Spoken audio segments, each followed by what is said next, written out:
नमस्कार दर्शक बंधु आपण आम यूट्यूब चैनल स्वागत। किए हेब भारतीय टीम नूतन मुख्य चयनकर्ता सबुठू आगरे यही वेटरान क्रिकेटर बीसीसीआई शुक्रवार चेतन शर्मा नेतृत्वाधीन 4 जणिया सदस्य विशिष्ट सीनियर सिलेक्शन कमिटी को बहिष्कार करिछि। भारतीय क्रिकेट दल टी20 विश्वकप फाइनाल में प्रवेश कर न पारिबारु बोर्ड यह पदक्षेप नेछि।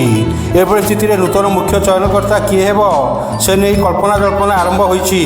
रिपोर्ट मुताबक भारतीय टीम पूर्वतन स्टार क्रिकेटर अजित अगरकर जातीय सीनियर पुरुष चयनकर्ता पदवी सबुठू आगे अच्छा। पूर्व से पद आवेदन करते हेले यही दौड़ बाद पड़ जाते। चलित थर किंतु से बाजीमात कहुच्छी। कही रखुचु अगरकर एवं इंडियन प्रीमियर लीग रे दिल्ली कैपिटल टीम सह अतिरिक्त कोच भाव काम करुँच।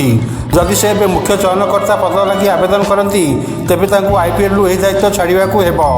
दर्शक बंधु जदि ये भिडियोटी आपको भल लगी है ताहले लाइक शेयर एंड सब्सक्राइब करेंगे। पुणी देखा अन्य एक भिडियो। नमस्कार।